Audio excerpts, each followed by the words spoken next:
everybody, and welcome back to Think Outside the Board. If it's your first time here, then just welcome. Today I'm doing a first impressions video on CloudAge, which is Alex Pfister's newest game from 2020.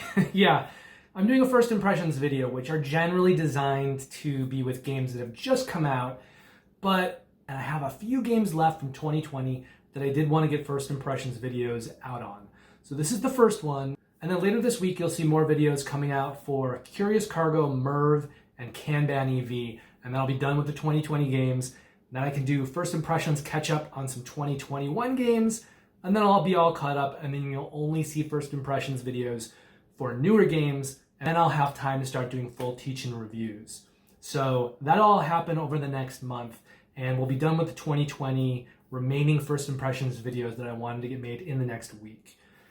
Anyway, CloudAge, that's what we're here for today. So I just looked at Board Game Geek to see what has actually come out since CloudAge, because I know in 2019, Alexander Pfister had Maracaibo, which did very well and people were very excited about it. And CloudAge in 2020 went a little more under the radar. So I looked at Board Game Geek just to see if Alexander Pfister had any more games coming out. And I happened to notice that later this year, he has a big box coming out for Port Royal. And he has that expansion called The Uprising coming out from Maracaibo. So that I knew about, but I didn't know about the big box. Also, Expedition to Newdale, which is kind of a board game version of Oh My Goods, which is a card game that he'd made that came out over 3 different iterations. There was an original Oh My Goods, and then 2 follow-up games that added more campaigny type stuff to it. So in 2019, in addition to Maracaibo, he also had Expedition to Newdale, which was kind of a board game version of Oh My Goods. But that one kind of went under the radar as well, I think, maybe even more so than CloudAge did. But let's talk about CloudAge. So Alexander Pfister is not the only designer on this. There's a co-designer, and that is Arno Steinwender. I don't really know Arno Steinwender's games too much. He hasn't done that much. He's certainly done nothing on the level of CloudAge or an Alex Pfister game. And then the artist is Christian Opperer, who's done a few other games, but nothing that I really know. And then the publisher is Capstone Games, which Capstone, I'm going to list their games as I'm listing all the other stuff. But Capstone, in my mind, has become a great, great publisher over the last several years. If you look at the output that they put out, and you'll see it here, it's right here.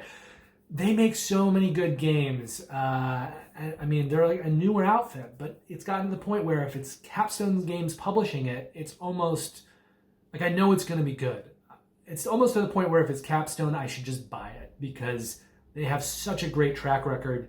And I know recently they even took over publishing Gaia Project, which is pretty cool. There's a new version of Gaia Project. And I think I actually bought it. I bought my version when Capstone had just done a new printing and sort of taken over the license. But they do a lot of good games. So CloudAge. CloudAge is mainly a deck building game. It's got some other elements going on. You're moving an airship around a grid, a modular board with like hex tiles. But it's mainly that deck building along with the movement and some kind of resource management to upgrade stuff on your player board. So I'm not going to teach you the whole game right now, but I am going to show you in general kind of how the different mechanics work, and I'll take you through the 3 phases of the game and just show you in an isolated way kind of how each thing works. And then I will tell you what I thought about the game after a couple plays, because this is a first impressions video. Okay, so when you're playing CloudAge, you have the option to play in one of the 3 scenarios, which are kind of standalone, or a campaign, which will take place over 7 chapters. In either case, you're going to have one of these cards that you'll use. Let's say you're playing scenario 2. That will go down on the table. And then whenever you activate a book icon, you will do this thing. So these things right here tell you some additional starting resources to add into the game. And then this tells you what happens the first time you're able to take the book action, which in this case would be to take an extra mission card and then flip this over. And then on future book actions, you would do this. And the iconography of the game is such that if it has a red backing like this, it's a cost. So in this case, you would pay 4 water if you had it. and you would get 3 victory points, and then you would either have your choice of 3 production cards or 3 energy. And this would just be the ongoing book action for the rest of the game, but it's going to start like that.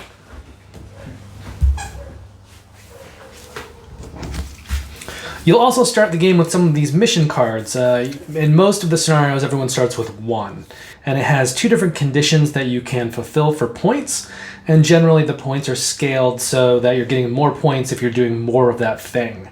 Now, in most of the scenarios, you'll have an opportunity to get another mission card later in the game, which will come randomly. And when you get a random card, a random mission card, you then have to overlay it. So you're either going to place like this, or this, or this, or this.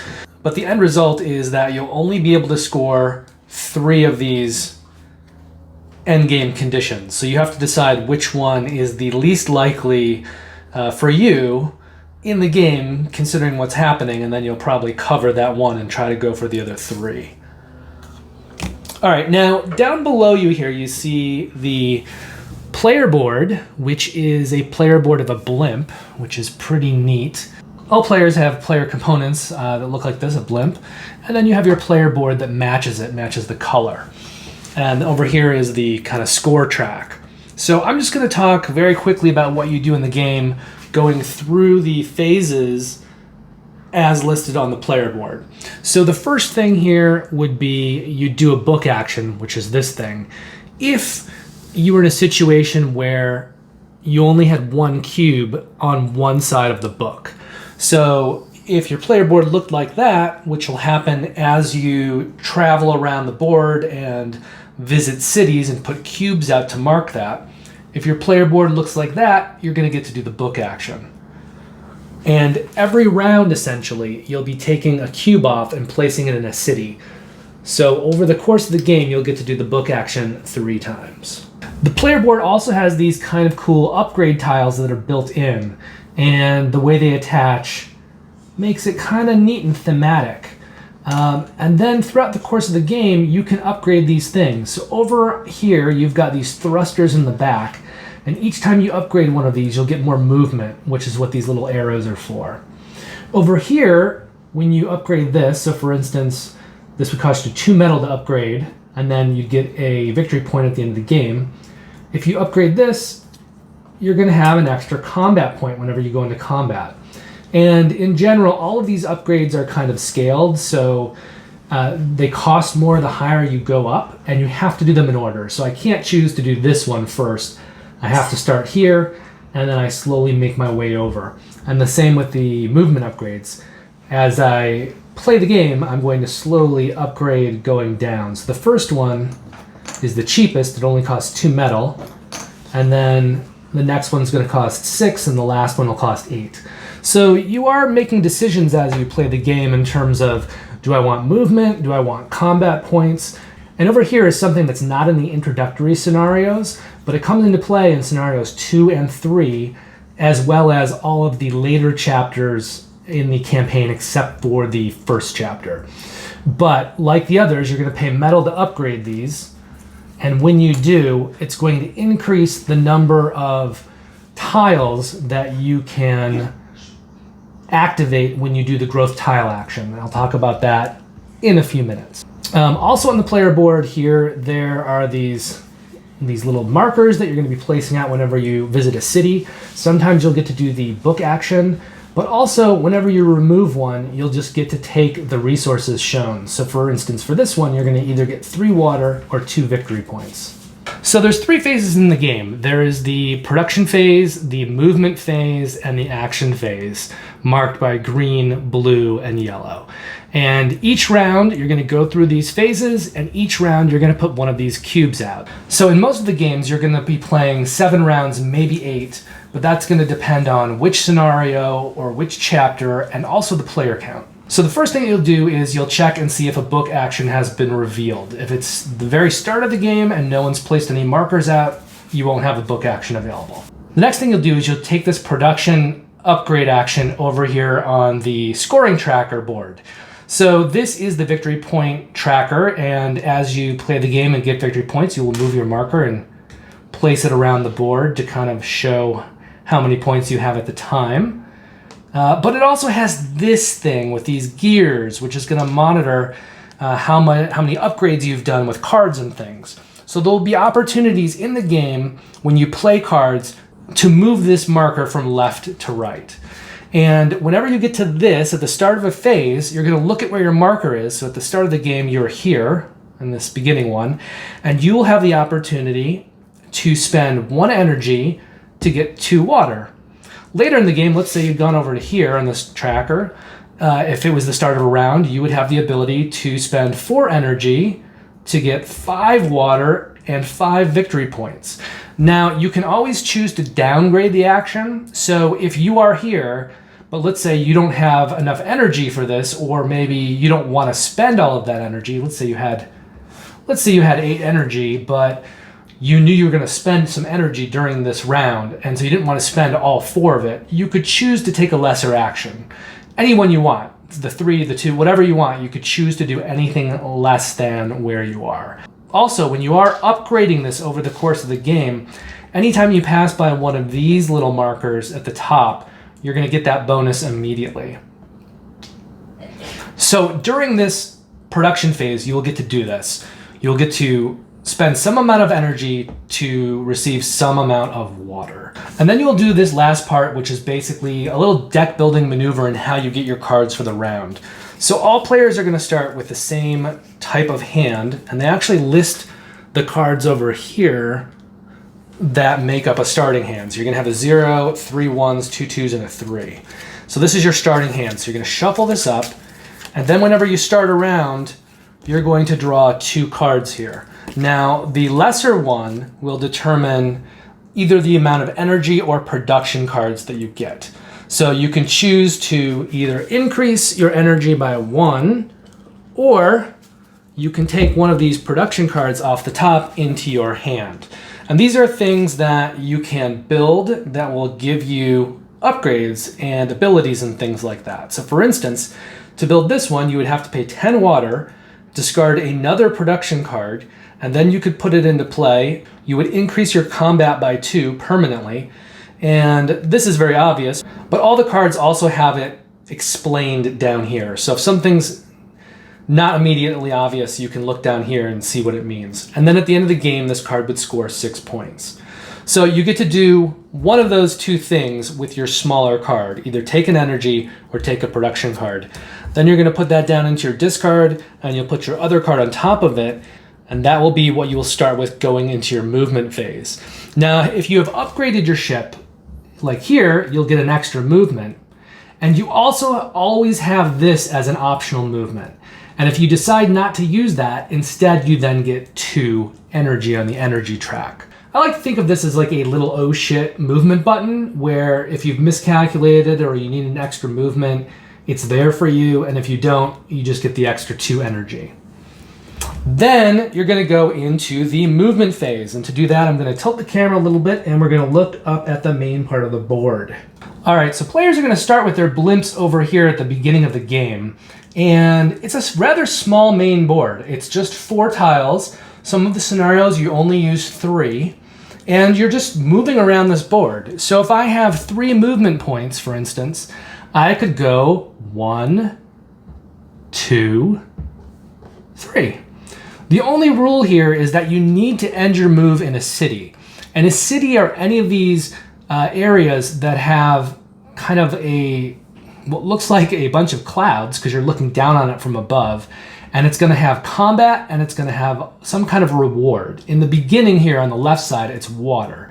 But later on, as you're traversing from left to right, some of these are going to have other things, usually victory points, but sometimes you get production cards, things like that. Like over here, this one's a 3 combat and a 3 production card reward. Also, you'll see these other areas in the board like this that just have a resource. And sometimes they have movement on them, like this is 2 movement.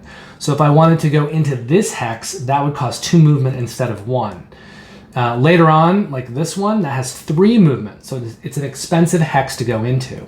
Now, over the course of your movement, if you go through any of these spaces that have resources on them, you can take that resource, but you can only take a resource from 1 hex per turn.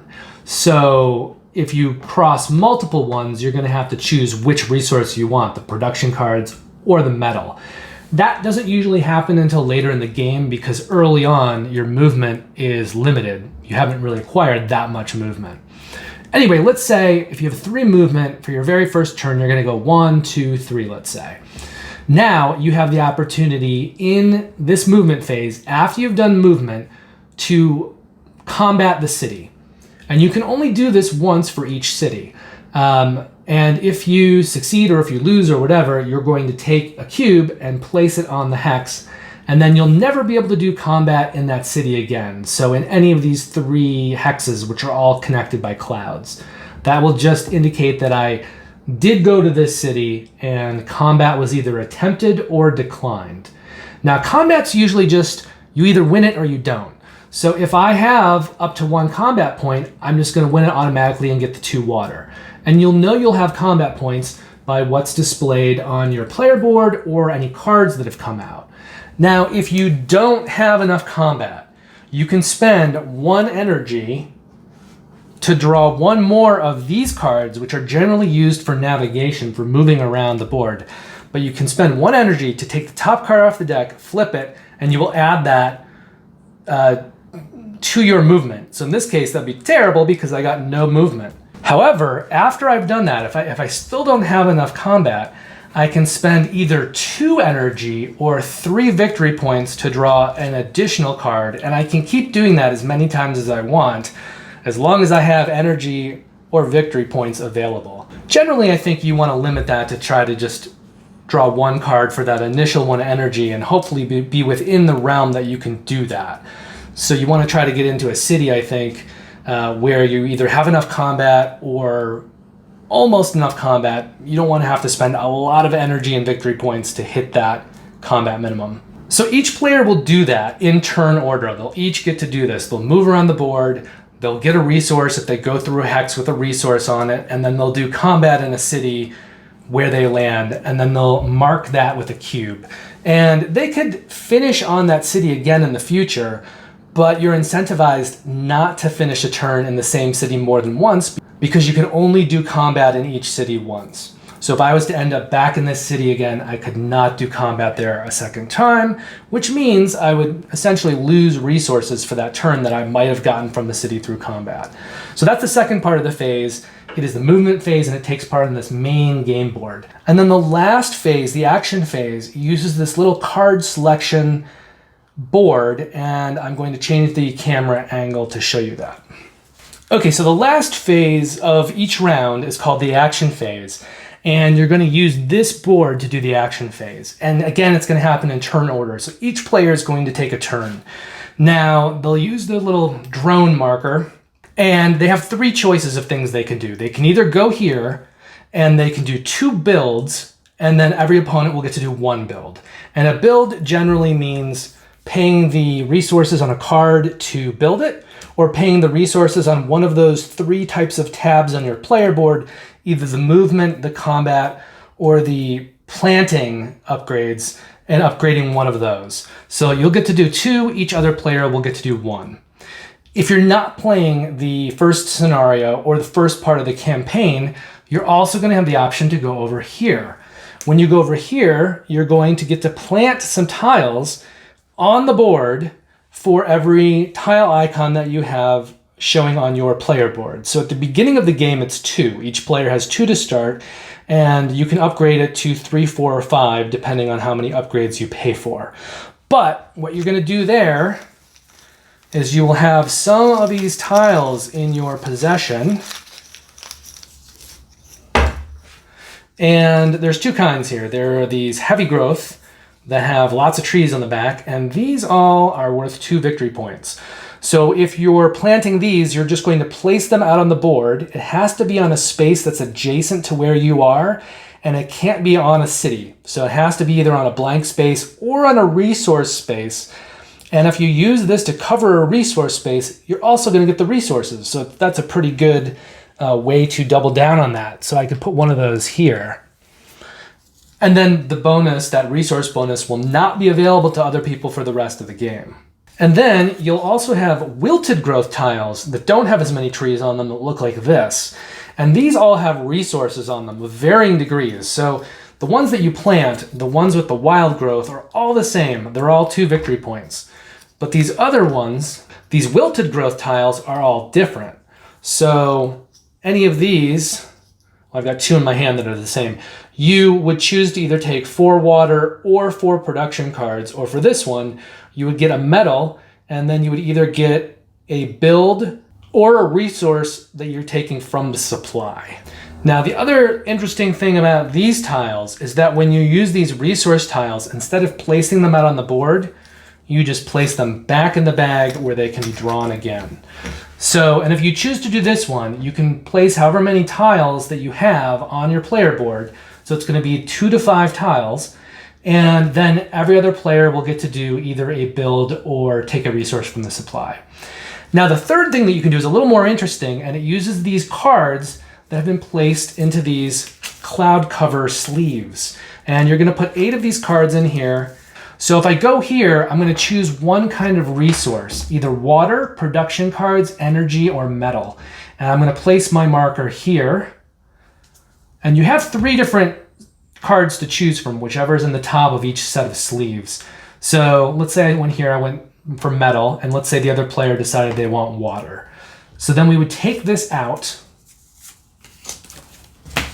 and I would get a metal, and then based on this card, I would also get to do any icons that are in the metal sections of the card. So for this one, I wouldn't get anything. I'd just get the 1 metal. The player who selected water is going to get 1 water, and they don't have icons in the water either. But for instance, if someone had taken energy, if they put their marker here and decided they wanted energy, they would get the 2 energy depicted on this, and they would get to remove 1 navigation card from their hand for this icon and another one for this icon over here that's in the matching territory area on the card. If they had taken production cards, they would get 3 production cards, and they would get to do 2 builds, because there's 1 here and there's 1 there. So this is a very interesting little mechanic here, and it's a little bit, there's some betting obviously going on here, but you don't really know what's on the cards. Sometimes you can see things poking through the clouds. So for instance, if we were bidding on this card right now, we would know that if you go into this area, which is the production card area, you're also going to get to remove a card. Now, removing a card means that you're going to take these navigation cards here out of your discard, and you'll get to remove 1 from the game completely. So that would be a great time to get rid of that 0 that's never going to serve you in any way. But it's okay to be removing these cards because the player who bid on this card will also get to keep this card, and that will go into their discard, and then when they draw this, that'll be worth 3 movement. Also, the player will get 1 tile to draw out of the bag, and so this is the way that you're going to be accumulating those tiles for planting growth. If you're playing the very early versions of the game, the first campaign or the first scenario, you don't play with these tiles at all or that part of the player board, and instead you just take a water for every tile showing on the card. But those are your 3 choices. You're either going to build, you're going to interact with these cards and get some amount of resources, perhaps some amount of building as well, perhaps some amount of removing cards and kind of slimming down your deck to be more powerful. Or you're going to do that third action where you're kind of planting the tiles around and getting resources, getting victory points possibly, and even maybe getting resources where you're placing the victory point tile down. So you're just going to do that cycle of game. You're going to do those 3 phases over and over 7 or 8 times, and that's the game. And then at the end of the game, you will have gotten some victory points while you're playing for little bonuses on the victory point tracker as you're kind of upgrading those production gears, and possibly on the board too if you've gone over spaces where there are victory points. But you'll be adding a lot of victory points on at the end for all the upgrades that you did on your player board and for all of these production cards that you played during the game. You'll also score points for any of these missions that you completed over the course of the game. So for instance, for this one, you'd have to have visited 2 of these 3 cities and placed your cube there. And then at the end of the game, if you visited 1 of the cities, you get 2 points. If you visited 2 of the cities, you'll get 5 points. Something like this will track how far you were able to push your production marker on that track to the right on the victory point tracker board. So if you were as far over as the 4th column, you would get 2 points. For the 6th column, you'd get 5, and the 8th column, you would get 7 points. Over here, there's another city one. So cities are interesting because they never have a 3-point scoring one. So they're easy to do, but you probably don't want to have, like this, because you're going to really limit the amount of points that you get. So you're probably going to want to cover one of those. And then, for instance, something like this. This actually happens to be a blue production card. There are different colors. There's blue, yellow, green. I think those are the 3. But this mission would reference the blue cards, and so if you'd played 4 cards by the end of the game, you'd get 2 victory points. 5 would give you 5, and 7 would give you 7. So you'll score those mission points, and then lastly, if you're playing with any legacy tiles in the campaign, you would score those as well. Okay, so I really like CloudAge in theory. Like, it looks gorgeous. I like the color scheme. I like the chunky pieces for it. The blimp pieces are pretty cool. The resources are fine. I really like that mechanic with the, where you're trying to choose what's on a card and get the most resources. Every card is the same, so it'll have something with 3 resources, 2 things with 2, and 1 thing with 1. But you don't know which is which, and you don't know which elements of that card is going to have additional icons on it for building or discarding cards from your navigation deck. But it's a cool little thing. It's a cool little mechanic, and I like it. I haven't really seen anything like it before. I mean, there are games that use transparent sleeves that you can kind of layer cards in, but there's nothing I've really seen like this where they're actually using it to obstruct a card, and then you're trying to kind of bet on what resources you might be getting. Now, some players may not like that because there is some randomness involved and you're guessing and you don't know what you're going to get. But I'm okay with that. And if you really kind of want to avoid that, there are other things you can do. You can do the double build, you can do the planting of the tiles, and you can maybe only use those cards when you really need them. But you may need them because you may run short on resources, or you may run short on navigation cards, and you may need or want to be picking up those cards to get more powerful cards that will give you greater movement.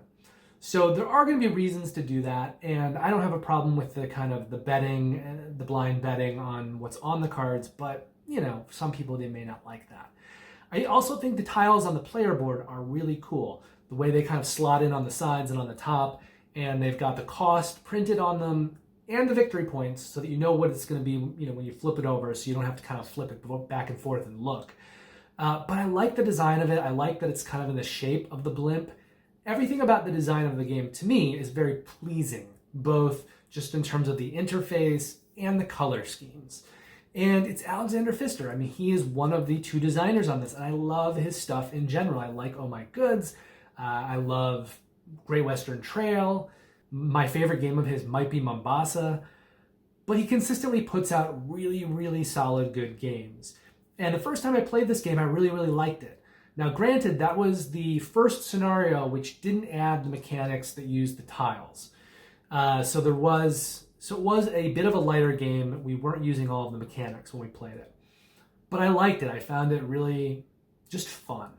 And it is a very fun game.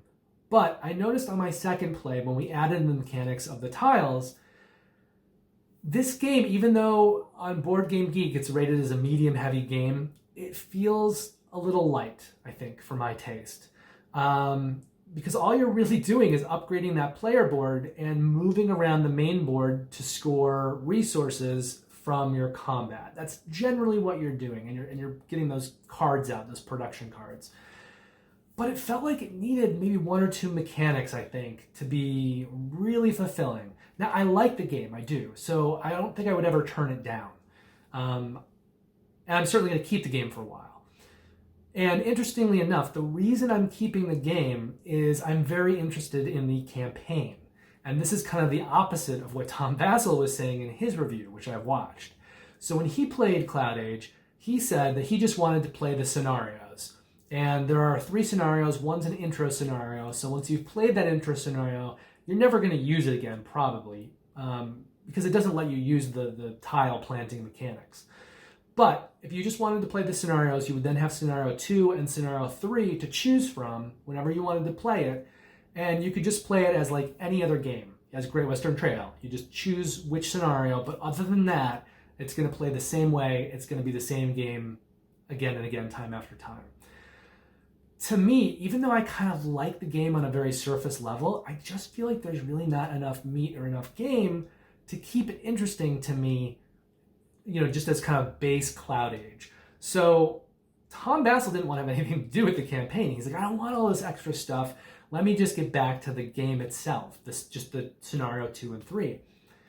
I find myself in the other side of that, where scenario 2 and 3, I think, are not that interesting, but I really love campaigns, and I love legacy games, and I love games that have kind of a storytelling element to it. Now, I don't think the campaign story in CloudAge is super complex or super deep, but there is a story there, and I would like to experience that. And I also like games where you play them, a campaign, and games kind of like build on each other. So I'm excited to experience that element of CloudAge. Now, if you've been watching my videos, you know that before the end of this year, before the end of 2021, I will be launching a Twitch channel, and I think a campaign of CloudAge is a great thing that we should try to play on that channel.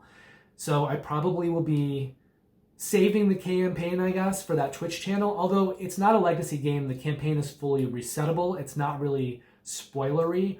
In fact, as I was looking through the campaign cards, I saw that many of them have like a 5A, a 5B, and then there are many 5As and many 5Bs. So I think that you can play the campaign several times, and it'll be different each time because you'll make some different choices. So it will have some variability in that campaign. But to me, that's the thing that I'm most looking forward to about CloudAge. Otherwise, I don't know if I would keep the game. I do like the mechanics. I just feel like there's just not enough crunchiness or depth there for me personally. But it is enticing, and I think if you like lighter games, you'll really like this, because the player boards, the design, everything about it works really well together, and it's just visually pleasing, and it's a lot of fun to play. And it's fun to do those little upgrades on the player boards and flip the tiles over. But I just want a little something more, I think, from this. And I think it's there in the campaign. So I do plan on eventually playing that campaign, at which point I would then do a full teach and review and give you my full thoughts on the game. But for now, I think for me, this probably comes in around like a 7 or a 7.5. It's good. It's a solid game. And like I said, I wouldn't turn it down. And I think it does have interesting choices. And there are things, whenever I play this, for me to concentrate on and be involved with. I just feel like it's just not quite enough. So that's the reason that it's got a good score for me, but not a great score. I don't know how that will change with the campaign. I think it will probably increase the score, quite frankly, unless the campaign is just really terrible and underwhelming. But stay tuned for my eventual teach and review on CloudAge, probably not until the end of 2021 though. And I will eventually let you know what I've thought of the full campaign and the full game. I think for this one, it's going to be a complexity decision, I think if you like more kind of medium lightweight games, you're really going to love this. I think if you like heavier games, this one might be kind of a miss for you just because there's not enough stuff in it. And like I said, I'll know more once I finish that campaign, but that's just my kind of initial thoughts on it. And that may be the reason why CloudAge didn't kind of land with as much celebration as some of Pfister's other games. It may be that it was just too light for heavier gamers, and yet the campaign element may have kept away gamers who wanted something lighter and were a little intimidated, thinking like, well, if I want this lighter game, I don't want to have this big campaign attached to it. I just want to be able to sit down and play. And you can with scenarios 2 and 3. And I would definitely recommend it for kind of medium light level gamers who want some good choices with something that has some different mechanical systems in it, but is still not overwhelming and definitely puts the fun factor front and center. So those are my feelings for now. First impressions on CloudAge. Thank you very much for watching and listening to my thoughts. I hope I helped you make a purchase decision if you're thinking about buying this one. If it is your first time here, please consider liking and subscribing. If you're coming back, likes are always good. Have a great weekend. I hope you're getting lots of gaming in whatever way you can these days in a still somewhat unresolved global pandemic, but we're getting there. And then I will see you very shortly later this week with some of my coming videos, including a first impressions video for Curious Cargo, Merv, the Heart of the Silk Road, and Kanban EV. Also this week, probably hitting over the weekend, I will be doing a Kickstarter update video that will cover the Kickstarter games that I think are worth backing that will complete their funding in the last half of June. And somewhere in there, you will also be seeing my Game of the Month video for May. So I'll be talking about my favorite games that I played during the month of May, and that will include newly published games, older games, and then newer games that aren't new because they're either a reprint or a later edition or something like that. But all that stuff is coming within the next week, so stay tuned. Thanks very much for watching. I will see you soon.